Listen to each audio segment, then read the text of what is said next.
আসসালামু আলাইকুম। জাপান বাংলাদেশ ব্লগে আপনাদের সবাইকে স্বাগতম। আমি হামিদ আজাদ জাপানের সেন্দাই থেকে বলছি। জেএলপিটি এবং নাট সার্টিফিকেট থাকার পরেও আপনি জাপানে আসতে পারবেন না। কেন সার্টিফিকেট থাকার পরেও আপনি জাপানে আসতে পারবেন না সেই বিষয় নিয়ে আজকে আলোচনা করব। ভিডিওটি না টেনে সম্পূর্ণ দেখবেন।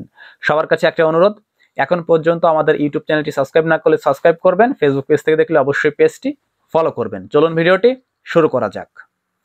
অনেকে আমাকে একটা প্রশ্ন করে থাকে যে ভাই, আমার নাট জেএলপিটি দুইটা সার্টিফিকেটই আছে, আমি কি জাপান যেতে পারবো কি পারবো না?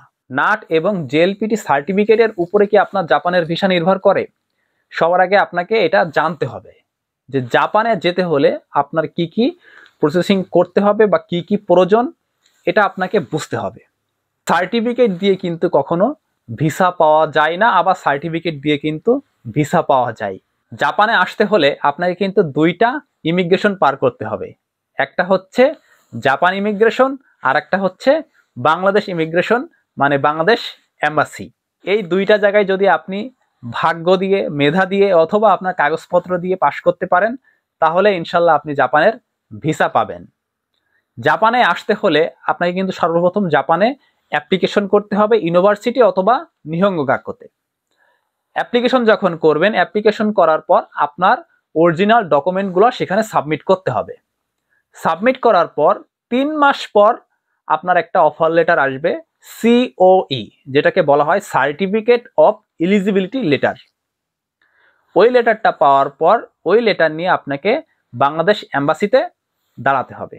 বাংলাদেশ এম্বাসিতে দাঁড়ানোর পর বাংলাদেশ এম্বাসি আপনাকে ভিসা দিবে। এখন কিসের ভিত্তিতে আপনাকে ভিসা দিবে? বাংলাদেশ এম্বাসি আপনাকে ভিসা দিবে, কিন্তু বাংলাদেশ এম্বাসি কিসের ভিত্তিতে আপনাকে ভিসা দিবে?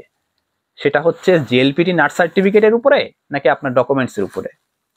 এইখানে একটা জিনিস আপনাকে মাথায় রাখতে হবে, বাংলাদেশ এম্বাসির ক্ষেত্রে নাট এবং জেএলপিটি কিন্তু খুবই গুরুত্বপূর্ণ, এই সার্টিফিকেট দুইটা থাকা। কিন্তু আপনি যখন সর্বপ্রথম যে ধাপ জাপানে অ্যাপ্লিকেশন করতেছেন এবং জাপান থেকে যে সিওইটা বের হবে, এটা কিন্তু আপনার নাট জেএলপিটির উপরে নির্ভর করবে না। জাপান ইমিগ্রেশন থেকে সিওই অফার লেটারটা বের করার জন্য আপনাকে অরিজিনাল ডকুমেন্ট সাবমিট করতে হবে।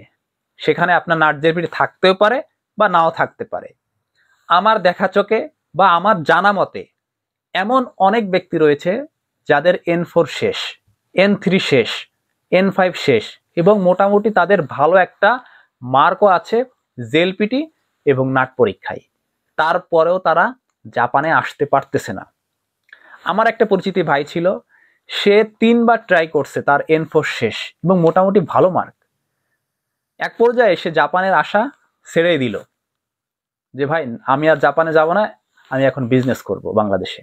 সুতরাং যাদের সার্টিফিকেট নাই তারা যে ভেঙে পড়তেছেন যে আমার সার্টিফিকেট নাই, আমি জাপানে কিভাবে যাব?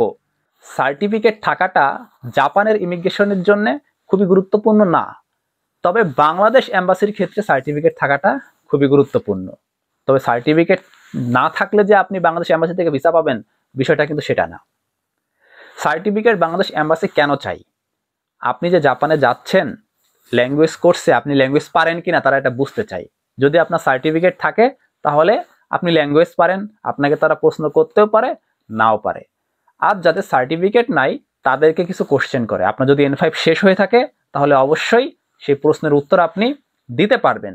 আপনি প্রশ্নের উত্তর দিলেন, লিগাল ব্যাংক স্টেটমেন্ট দিলেন, সবকিছু অরিজিনাল ডকুমেন্ট দিবেন, ইনশাল্লাহ আপনার ভিসা হয়ে যাবে। তাই যাদের সার্টিফিকেট আছে তাদের অতিরিক্ত লাফালাফিরও কিছু নাই, আর যাদের সার্টিফিকেট নাই তাদের মন খারাপ করারও কিছু নাই। সার্টিফিকেট যাদের আছে এবং সার্টিফিকেট যাদের নাই, তাদের উভয়ের পক্ষের জন্য আমার পরামর্শ থাকবে, আপনারা জাপানে অ্যাপ্লিকেশন করার আগে অবশ্যই অরিজিনাল ডকুমেন্ট দিয়ে অ্যাপ্লিকেশন করার চেষ্টা করেন। আশা করি আপনারা বুঝতে পারছেন সার্টিফিকেট কোথায় লাগবে, কোথায় লাগবে না, কোথায় প্রয়োজন, কোথায় প্রয়োজন না। আর সার্টিফিকেটটা মূল বিষয় না, মূল বিষয় হচ্ছে ভাষা। আপনি আসলে কতটুকু ভাষা জানেন বা আপনি কতটুকু ভাষা বলতে পারেন। আজকের ভিডিওটি এই পর্যন্ত। সবাই ভালো থাকবেন, সুস্থ থাকবেন। আল্লাহ হাফেজ।